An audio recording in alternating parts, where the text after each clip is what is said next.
Just ahead on CTV News tonight, family and friends say goodbye to a music legend. Growing up, I love Aaron Spears. He was one of my top 5 drummers. Coming up, he's actually one of the major reasons I play drums. Plus, one of Maryland's immigrant advocacy organizations apologizes.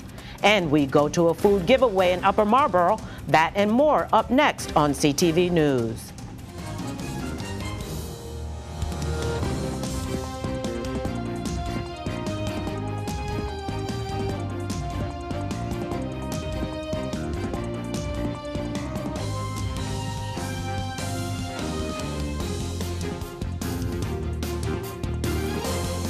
Good evening. I'm Patricia Vallone with a CTV News update. Well, family, friends, colleagues, and fans gather to pay their final respects to musician Aaron Spears. Hundreds of people made their way to First Baptist Church of Glenarden for the service. Spears was a Grammy-nominated drummer who played on Usher's album Confessions. He also performed with Ariana Grande, Chaka Khan, and Lady Gaga, to name a few. Spears also played drums at First Baptist Church of Glenarden. Growing up, I love Aaron Spears. He was one of my top 5 drummers. Coming up, he's actually one of the major reasons I play drums. Used to watch many YouTube videos, stuff like that of him. He was just an amazing human. He was an angel on earth. He was a person that was selfless. Just an amazing person, and he will be missed. Every time I saw him, he was consistent, very kind, very sweet, always passionate about his music, always willing to give another person the opportunity to shine when he was huge. And so we'll miss that for sure. Well, Spears died in a Largo hospital on October 30th. He was 47 years old. Well, CASA issues a public apology for prior social media posts on the Gaza conflict. The apology comes nearly 2 weeks after the immigrant rights organization made comments that some critics characterized as anti-Semitic. The new statement, which expresses regret and vows to make amends, was released 2 days after one of its largest donors pulled $150,000 in a promised donation. When we're trying to communicate that, in our previous statement, I think that we make a big mistake. We hurt a lot of great people and friends in the Jewish community. People have been fighting for peace and justice and dignity for so many years together with us. And we believe that we make a big mistake, and that is the reason why we want to, first of all, say I'm sorry and apologize. And secondly, to let people know that we are learning from this painful situation. Montgomery County and state lawmakers had also threatened to scrutinize and possibly pull public funding. CASA says the organization will hold internal trainings on anti-Semitic, anti-Arab, and anti-Muslim bias. A well-known Johns Hopkins physician and professor who allegedly made a series of disturbing social media posts about Palestinians has been placed on leave. The move comes more than a month after Dr. Darren Klugman allegedly made the racist and violent comments targeting Palestinians and endorsing genocide against them. The institution says the pediatric cardiologist will have no interaction with students or patients while it conducts a thorough investigation of the incidents. The now-deleted posts referred to Palestinians as barbaric animals and expressed support for their large-scale slaughter and forced displacement. The site has since been taken down. We have some breaking news. Prince George's police are investigating a shooting in Landover that's left 3 people injured. Police were called to the 7100 block of Sheriff Road near the National Harmony Cemetery. Officers say that 3 adults were shot while in a van that was leaving a funeral. Their injuries are not considered life-threatening. Sheriff Road between Bellhaven and MLK Highway are shut down while that investigation continues. And you're watching CTV News. I'm Patricia Vallone. After the break, the county is celebrating the success of a new pilot program. We'll have all the details next. Back in a moment.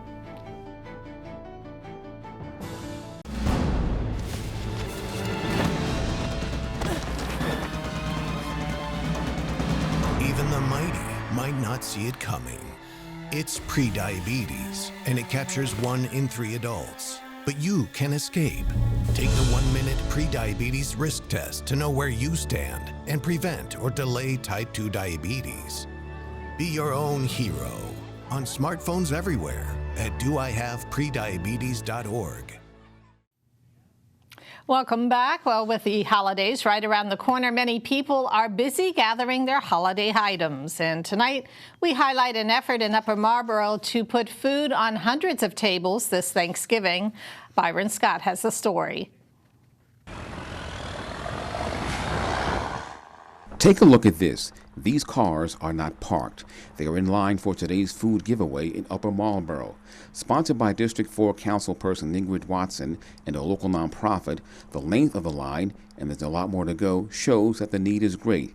And just to give you an idea of how long the line is, we aren't even to the halfway point. Yeah, there is a big need, and so we are working to fill that, helping to fill that need in the community, and that's all over District 4. This Horn of Plenty at the intersection of Commerce Road and Commerce Court ensures that many area families will have some food on the table this Thanksgiving. Oh, increasingly we see new and new people joining the group of people receiving. It shows us that something is there that is pushing people out. I know that the cost of food is increasing in the groceries, and that with the withdrawal of the benefit, SNAP benefit, compound the whole struggle for people to even be able to feed themselves and children. And so my neighbors from Marwood Senior Apartment, we decided to come out. Brenda Carter arrived at around 6:30 this morning. We're delighted. We're just delighted, and I'm thankful. I'm so forever grateful. The picking up, you can see the picking up turkeys or chicken. Some people told me they don't do turkey. We have chicken, we have fish stick, we have fresh produce, and we have groceries. People in line also received some clothing items and toiletries. And we just come out to help and assist in whatever way possible. Loretta Washington is a volunteer. It helps me in my spirit just to be used by God, just to come out to assist people, not just for Thanksgiving, but throughout the year.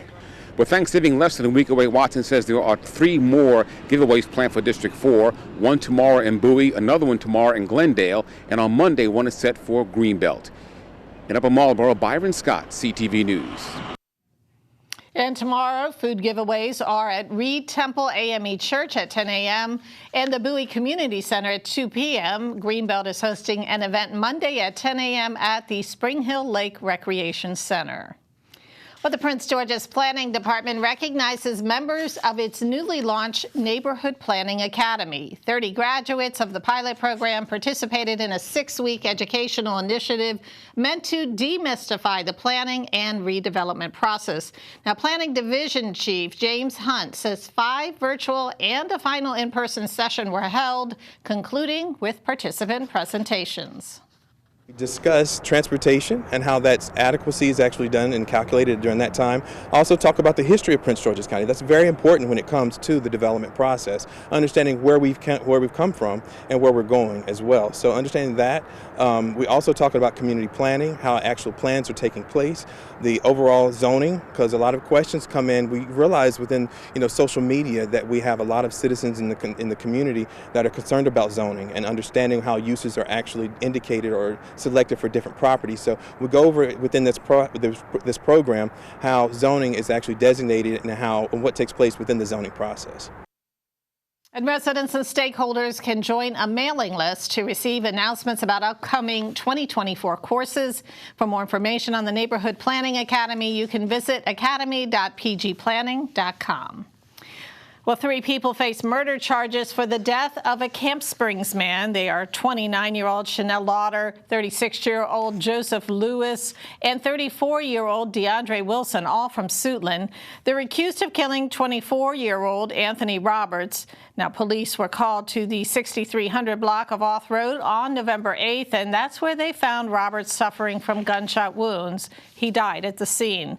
Another man was also shot. He is expected to be okay. All 3 suspects face murder and attempted murder charges. Well, a Prince George's minister is sentenced in D.C. court for a hit-and-run crash that left a 6-year-old with a broken leg.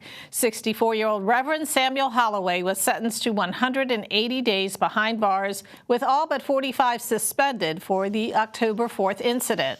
Holloway is a minister at the Beloved Community Church in Accokeek. He was also ordered to serve 18 months of supervised probation after he serves his time now, and he also must undergo an alcohol and drug program. This is Holloway's third incident of driving without a permit in both D.C. and Maryland. A former correctional officer is sentenced today for smuggling controlled substances into the Prince George's County Detention Center. 34-year-old Danielle Smith of Waldorf will serve 4 months in prison, in federal prison, plus 4 months of house arrest, which is part of her 3 years of supervised release. Smith, who pleaded guilty, was charged with smuggling drugs to a prisoner who she had an intimate relationship with. And here is Simon Buggs with a preview of the Friday Sports page. Simon? Hey there, sports fans, and coming up on your Friday Sports page, I got a chance to speak to the head coach of the Wise High School football team ahead of their playoff game against Walter Johnson. I'll have more on what he had to say coming up in a bit. Stay tuned. Substance use disorder and addiction is so isolating. And so, as a Black woman in recovery, hope must be loud. It grows louder when you ask for help and you're vulnerable.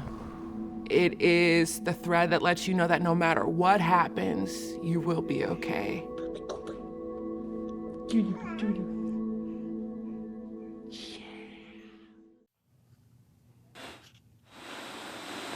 Coming up next week, we'll take you inside of Gaylord National's newest holiday attraction that's created entirely out of ice. And if you're planning to go, officials say you'll definitely want to bundle up.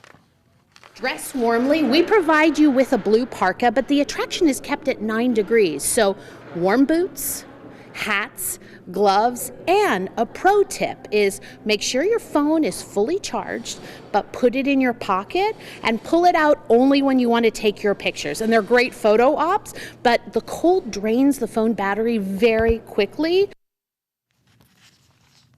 And you can tune into CTV News next Wednesday, November 22nd for that full story.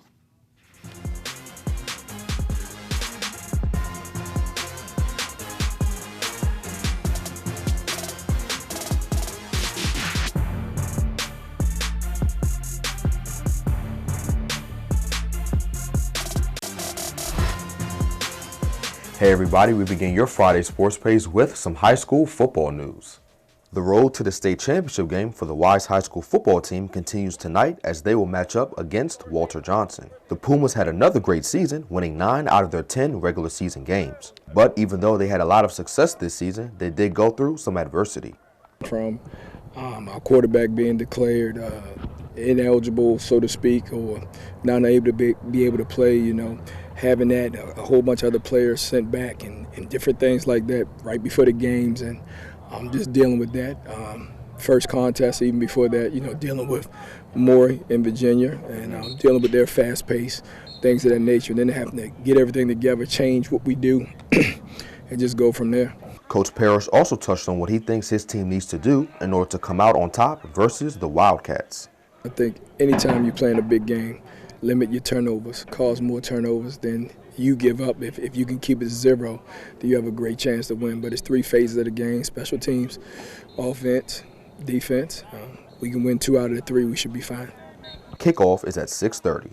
Switching to college football, the UMD football squad will try and string together back-to-back wins tomorrow against Michigan. But it won't be an easy task dealing with the tough Wolverines defense. They're a really good defense, and if you look at it, they don't really have no individual, stats that jump out to you, and it's really just because they play unselfish football, and like Coach said, they work good together. The D-line helps the DBs and cover the skills, and they all just work together, and I think testament to their coaching, and they're really good. The Terps take the field at noon. And that is your Friday Sports page. Simon Buggs, CTV Sports. And now let's get a quick check on our 3-day weather forecast. Tonight, mostly cloudy with a low of 51. Saturday, sunny with a high of 58. Sunday, sunny. Temps will reach 58 during the day, and Monday, partly sunny, highs of 51. That wraps up our CTV News Update. We'll see you back here on Monday at 4:30. Have a good night.